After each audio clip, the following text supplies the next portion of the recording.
I'm Marty Adams, General Manager at the Department of Water and Power, and it is...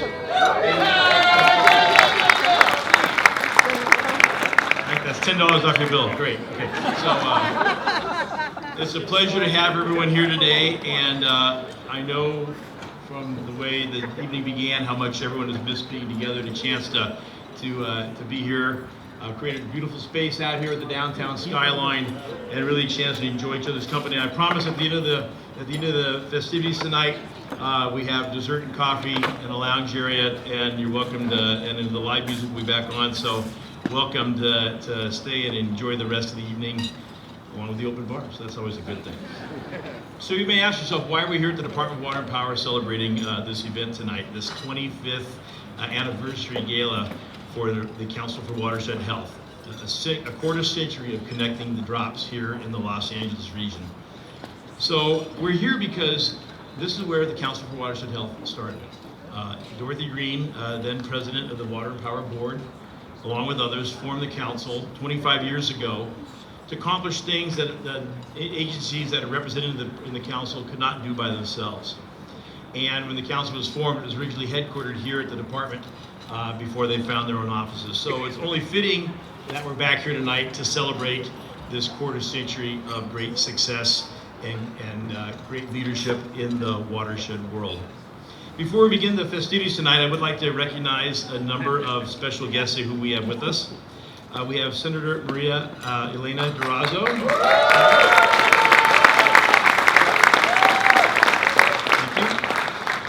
Vice President for the Water and Power Board of Commissioners, Cynthia Ruiz. Cynthia. Board Member Mia Lair.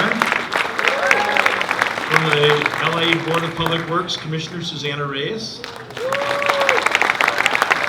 From the Metropolitan Water District, the incoming Board Chairman, Adan Ortega. Also, other Met Directors, Heather Repenning, Tracy Quinn, Nancy Sutley, Gail Goldberg, and Miguel Luna. I hope no other Met Directors snuck in the meantime. I'd also like to recognize the president of the Fernandino Tataviam Tribe of Mission Indians, Rudy Ortega Jr.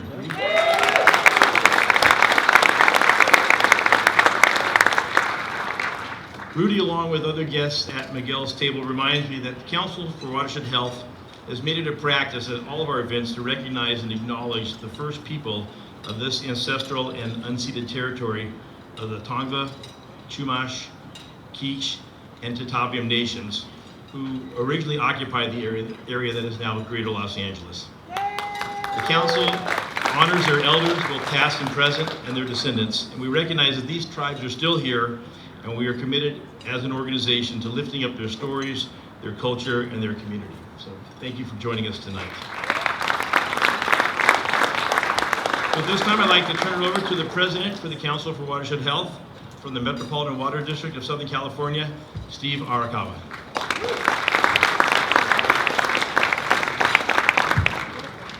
Well, welcome everybody. Thanks for coming tonight. I mean, it's amazing. Just when I got here earlier today, this afternoon, it was just a whole different setting. We had wind swirling around, we had the sun beating down, and now it just became perfect. So I hope you all enjoy the evening, and I'm hoping that you can all hear me down at the end.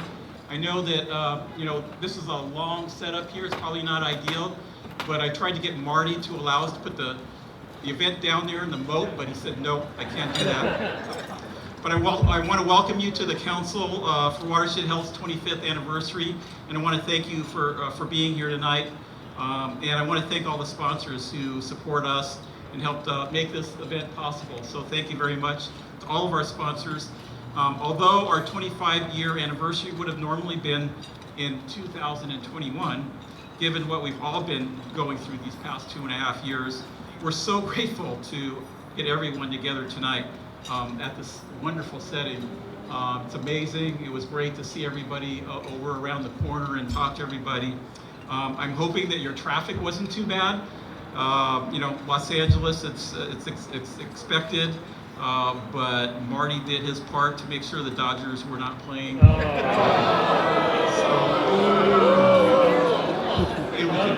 Maybe we can talk to him about what we need to do next year. We celebrate the legacy that Dorothy Green established back in 1996.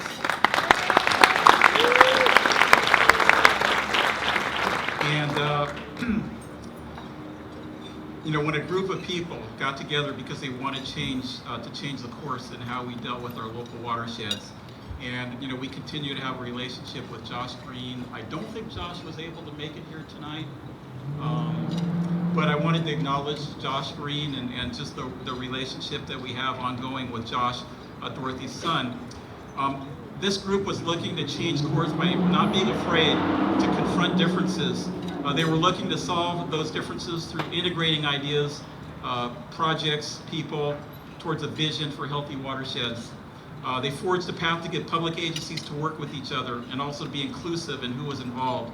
The accomplishments are the result of hard work that the early founders and early board members initiated.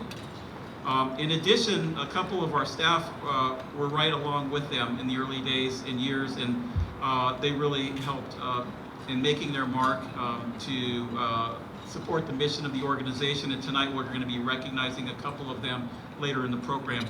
But of course we're here tonight to recognize our two honorees, Felicia Marcus and Miguel Luna.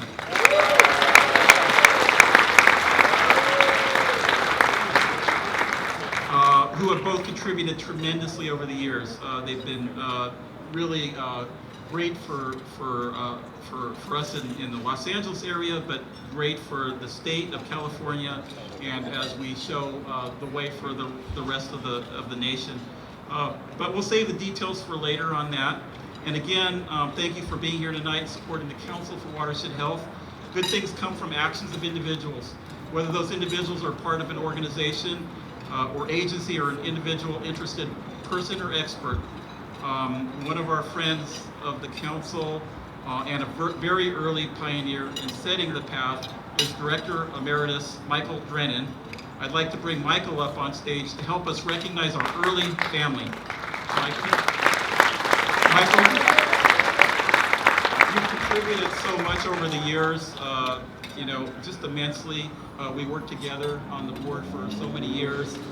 You served as president for a period of 2014 to 2017, and you just always go the extra mile. And you served as vice president when Dorothy was president during the first 5 years. So there's nobody better to reflect on the roots of this organization than you. And so thank you very much for doing this.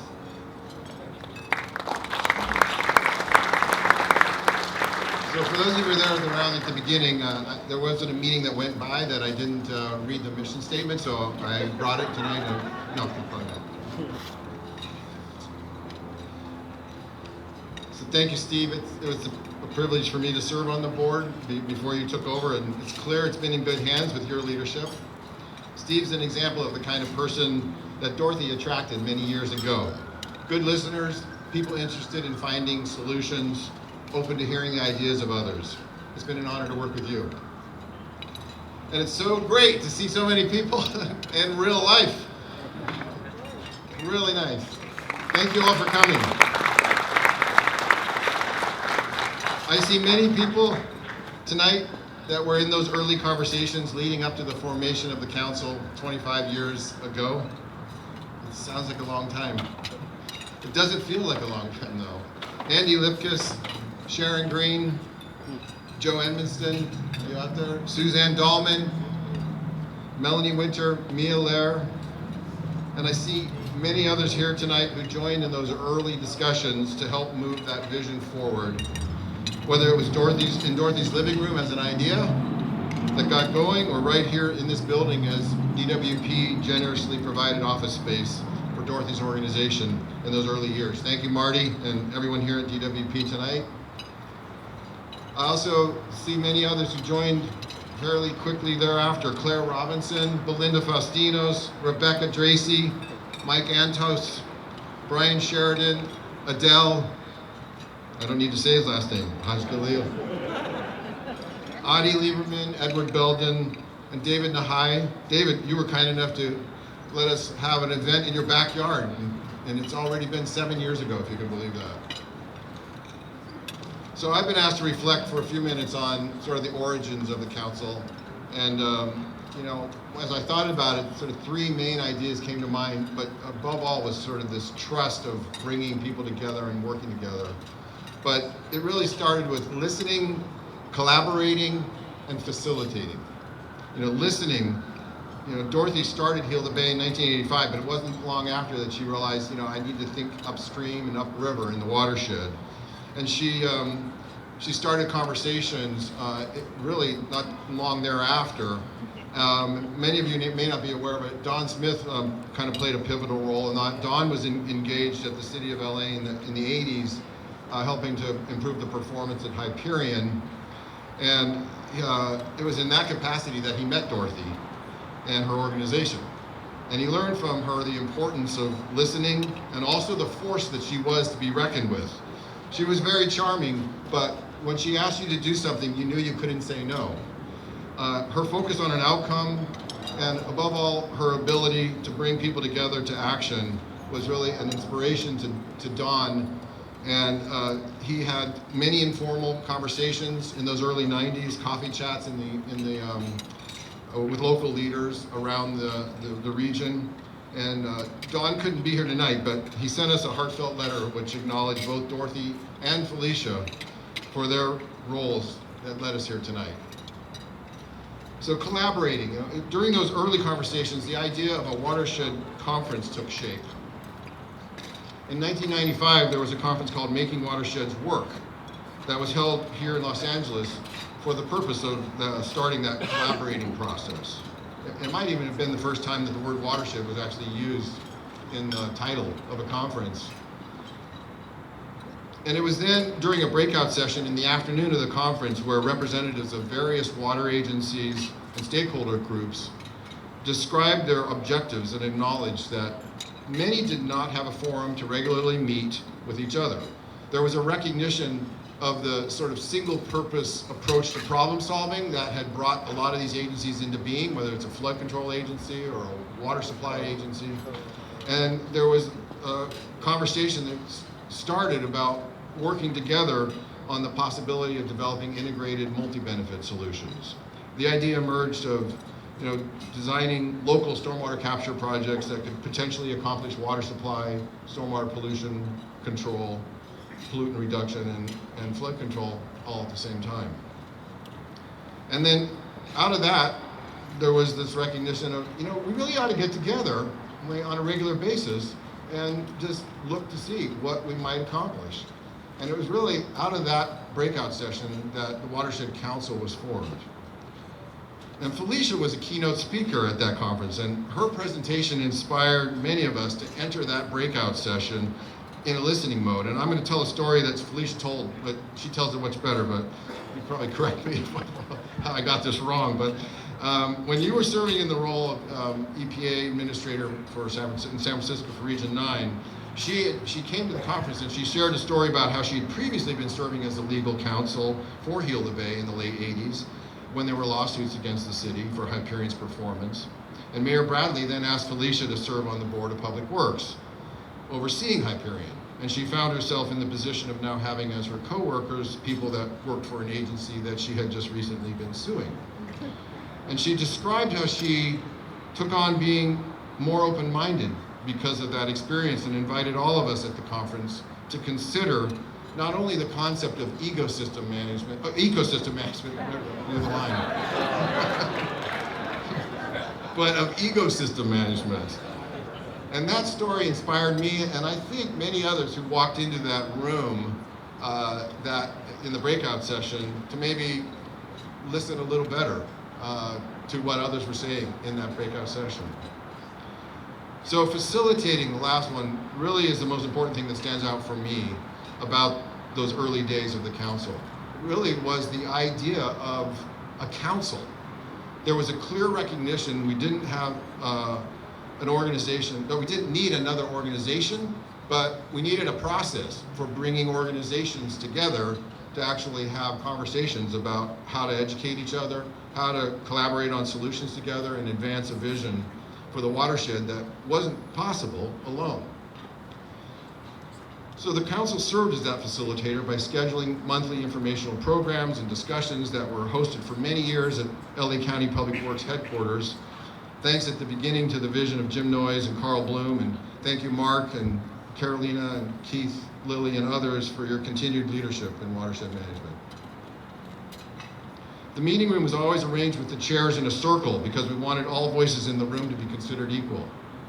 And the room, it got pretty large. We had to actually combine conference rooms together because at some point we had like 50 or 100 people in a really big circle, but everybody had a chance to feel like, okay, I can share my idea and you can share yours.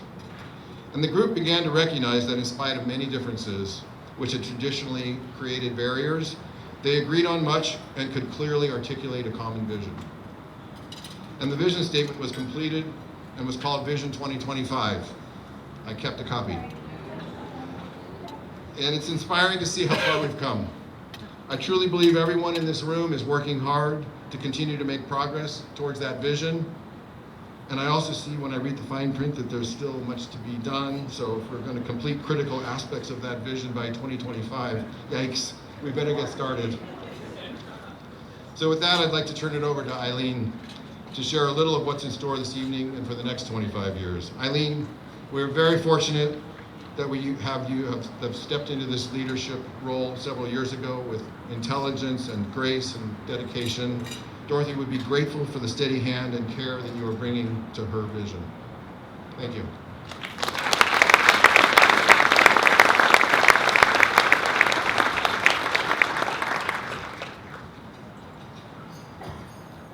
Good evening, everyone. Good evening. It's good to see everyone. There's so many new faces and some old faces too. It's a pleasure to welcome you here. Thank you, Michael, for helping us celebrate the contributions of our founders and the work started to advance Dorothy's vision. We're gathered here tonight because of conversations that Dorothy Green hosted in her home and conversations that happened when you opened your doors to her and others. To listen, to learn, and to find ways to collaborate on a shared vision of healthy watersheds and healthy communities. This 25th anniversary gathering is a nod to those original meetings, and it's great to see so many of you here tonight. It's been my privilege to serve as executive director over the past few years with guidance from a dedicated board of directors and dedication of a multi-talented team staff. Thank you all. Much of our original work continues in similar and different ways, and it's evolved over the years. We're still striving towards that vision that Michael shared with us. Today, our work continues to include monitoring of both natural systems and the urban landscape, in which we know where Orendo needs to be eradicated from streams, and after 10 years, Elmer Avenue and Elmer Paseo still continue to capture, clean, and infiltrate 16 acre-feet for Elmer and 6 acre-feet of runoff for Elmer Paseo when it rains.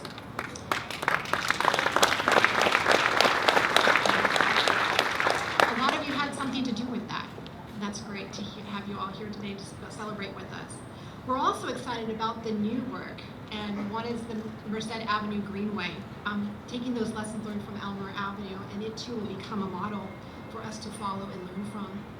Our education and engagement efforts through our ever-popular symposia and webinars bring you together to share your research and ours, and of course the lessons learned. More than 300 people attended our first online symposia. That was back in 2020 when we were all adjusting, and the Rain or Shine symposia on the benefits of green infrastructure were quite the success for us and quite the challenge. And our efforts continue to bring agencies to coordinate efforts, most recently related to recycled water. I think we have table 10 way over there with folks working together to coordinate and collaborate. So kudos to you, and we look forward to continued work with you. Our third and last area of focus has been on technical assistance and capacity building. For over 10 years, we've been providing technical assistance to school districts and putting together technical teams to partner with underserved small municipalities throughout the state to access Proposition 1 stormwater implementation funding. The lessons learned from that work are informing our Redesign LA effort to build the capacity of local community-based organizations to partner with agencies and to lead multi-benefit green infrastructure and nature-based solution projects for their own communities. There's a number of community-based organizations that we're working with here tonight. I'll give a shout out to Nature for All. I think we've got Communities for Environmental Justice, Vanessa Boyle Heights, Active SGV. I'm sorry if I'm forgetting anyone, so speak up. But it's great to have you all here tonight. We've helped secure over $5 million. No, I'm sorry. Wait, hold on. It's not $5 million. We've helped secure over $50 million in multi-benefit green infrastructure project funding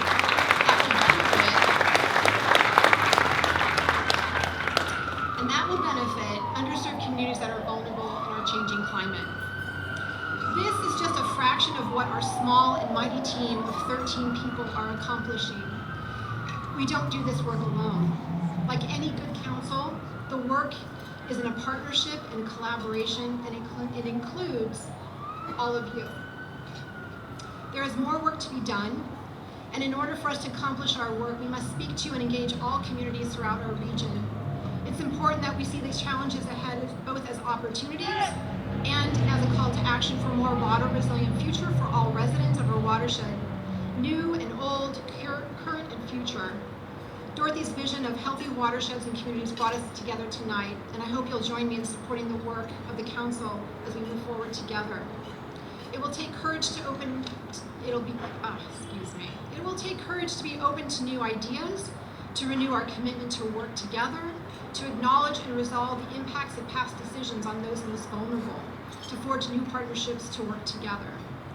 And before we continue with old conversations and initiate new partnerships over dinner tonight, I want to share that after dinner, Steve and I will be back up here around 8 o'clock. We'll start the awards program. And then following those awards, you'll all have time for more conversation, to reconnect and meet somebody new. Now, I forgot to bring my glass of water up here, for one, because I want to do a toast. All right, now I ask you to raise your glass to toast to the accomplishments over the past 25 years, to our founders, our project partners, our partner agencies, our sponsors, and to all of you, our past, present, and future collaborators. Thank you, Marty, for hosting us, and to all of you for supporting us through our years. Thank you for being here tonight, and enjoy dinner.